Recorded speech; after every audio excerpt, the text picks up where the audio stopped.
जब परमेश्वर, जब परमात्मा इस जगत में आएगा, हम उसे कैसे पहचानेंगे? पूर्ण परमेश्वर। उदाहरण के तौर पर, आप में से कितने लोगों ने YouTube पर मेरा प्रोग्राम देखा? ठीक है, जिन्होंने नहीं देखा वो सब्सक्राइब कर लें और देखते रहें, एकदम मुफ्त है। मान लीजिए इस सभा में आने के लिए मेरी घोषणा होती है कि भाई आचार्य विकास जी आ रहे हैं। अब आपने टीवी पर, यूट्यूब पर मुझे देखा और मुझे पहचान लिया, और कल्पना कीजिए कि मैं नहीं आता, मैं अपने किसी असिस्टेंट को भेज देता तो आप पहचान लेते, कहते अरे भाई ये आचार्य विकास जी नहीं है, ये तो नकली आदमी है कोई, ये तो वो नहीं है हम जिनको सुनने के लिए आए। मैच कर रहा है ना मेरा फोटो? नहीं कर रहा है मेरा फोटो मैच।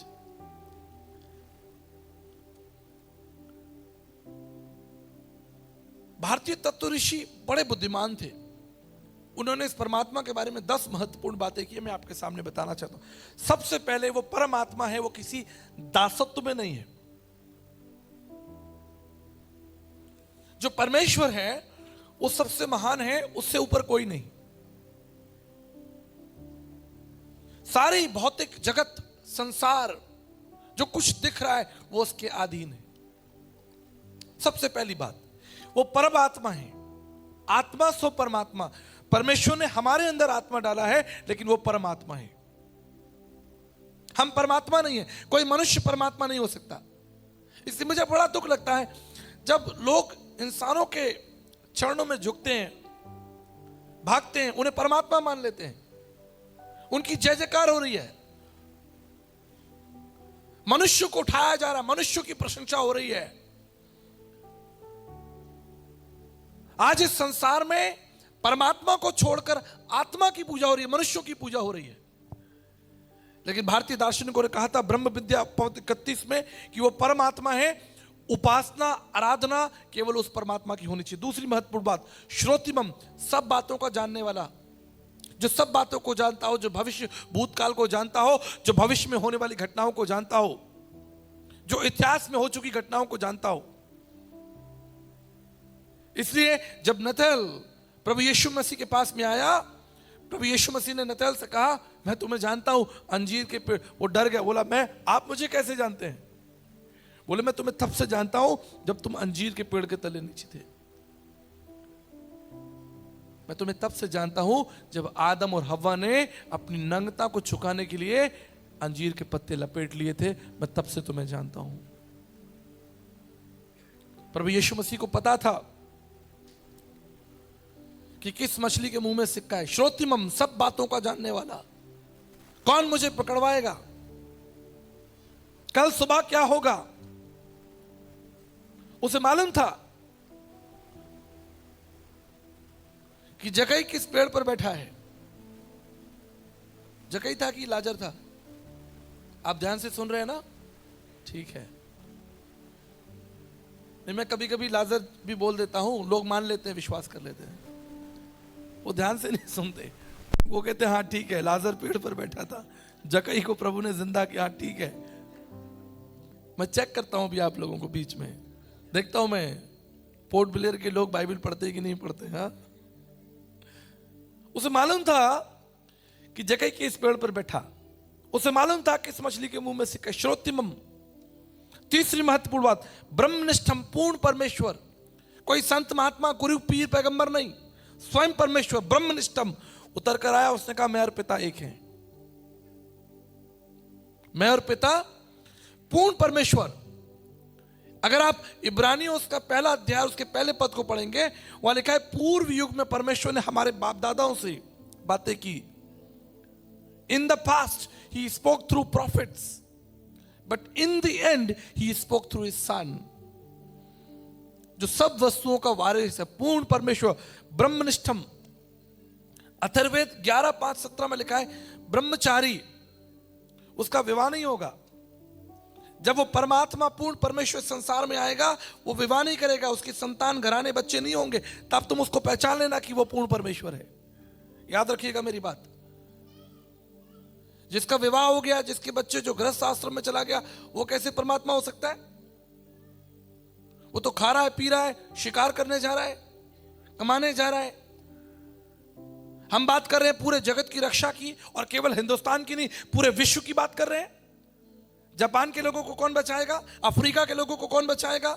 इंडोनेशिया के लोगों को कौन बचाएगा? चीन को कौन बचाएगा? और विश्व का उद्धार कौन करेगा? वो परमेश्वर जिस जगत में आएगा जो ब्रह्मनिष्ठम होगा, परमात्मा श्रोतिमम होगा, ब्रह्मचारी, जो विवाह नहीं करेगा, निष्पाप। पन्नी 56 में लिखा है वो निष्पाप निष्कलंक होगा, वो कभी पाप नहीं करेगा, कभी शस्त्र नहीं उठाएगा। त्रिकाल यज्ञ, तीनों लोकों का स्वामी होगा। स्वर्ग उसका सिंहासन होगा, पृथ्वी उसके पांव की चौकी होगी। और आपको याद है जब प्रभु यीशु मसीह की लोथ, उसका शरीर कब्र में रखा गया, तो उसका आत्मा कहां गया? अधोलोक में जाकर कैदी आत्माओं को, त्रिकाल यज्ञ, तीनों लोकों का स्वामी, स्वर्ग, पृथ्वी और अधोलोक, तीनों लोकों का स्वामी, त्रिकाल यज्ञ, शरण स्थल। विवेक चूड़ामणि कहता है हर जाति और भाषा के लोग उसकी शरण में जाएंगे। हर जाति और भाषा, शरण स्थल, दुनिया के तमाम लोग उसमें शरण लेंगे। पिछले दिनों में जब अमेरिका में था, कोलोराडो स्प्रिंग्स नामक स्टेट में एक बड़ी सभा चल रही थी, लगभग 20,000 लोग थे।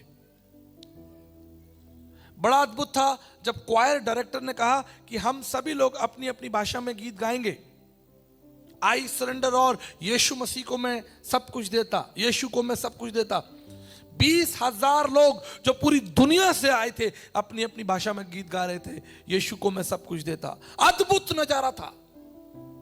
दुनिया के सारी जाति और भाषाओं को बोलने वाले लोग, राजस्थान के लोग, तमिल के लोग, कन्नड़, उड़िया, पूरे विश्व के, पंजाब के लोग, सारी दुनिया के लिए वो शरण स्थल होगा। सारी दुनिया के लोग उसके पास शरण लेंगे। शरण स्थल, पाप अनुदम, वो पापों को हर लेगा, पापों को नाश करेगा। वो तुम्हारी गर्दन नहीं काटेगा, तुम्हें मारेगा नहीं, लेकिन तुम्हें क्षमा कर देगा। हालेलुया। वो तुम्हारे पापों को क्षमा करेगा। जो कोई उसकी शरण में जाएगा उसके पाप क्षमा हो जाएंगे। वचन कहता है, बाइबल कहती है, धनवान लोग, बेईमान लोग, गलत काम करने वाले लोग उसकी शरण में आए और उनका जीवन बदल गया। वो डाकू जो प्रभु यीशु मसीह के साथ क्रूस पर चढ़ाया गया था, उसने एक छोटी सी प्रार्थना की, छोटा सा विश्वास, हे प्रभु तेरे राज्य में मेरी सुधि लेना। प्रभु ने कहा आज ही तू मेरे साथ स्वर्ग में होगा। हालेलुया। तेरे पाप क्षमा हो गए, तेरा अधर्म क्षमा हो गया, और आज ही तू मेरे साथ स्वर्ग में होगा। आगे एक वचन कहता है, प्रजापति यज्ञ और बलिदान की दे, तद रक्तम परमात्रम पुण्यदान बलियागनम सर्व पाप परिहरो रक्त प्रक्षणम आवश्यम। समस्त मानव जाति के लिए जो अपना रक्त बहाएगा वो हमारा प्रभु, हमारा परमेश्वर होगा। नाय मातुना प्रवचने लभ्यो मेघना बहुना श्रुतेन, ये ज्ञान की बातों से नहीं होगा, ना योगिन संख्यन कर्मणानो ना विधाया ब्रह्म कथ मोक्ष विद्यते सिद्धाय ने था। ये तुम्हारे ज्ञान से, तुम्हारे योगा करने से नहीं होगा, तुम्हारी माला फेरने से नहीं होगा, पुस्तकों को पढ़ने से नहीं होगा, ना योगिन संख्यन कर्मणानो ना विधाया, ना तुम्हारी विद्या से होगा, ये होगा उसकी दया के द्वारा। इसलिए यीशु मसीह ने कहा, माई grace is sufficient for you, मेरा अनुग्रह तुम्हारे लिए काफी है, वो तुम्हारे सब पापों को, तुम्हारे सब अधर्म को धो देता है।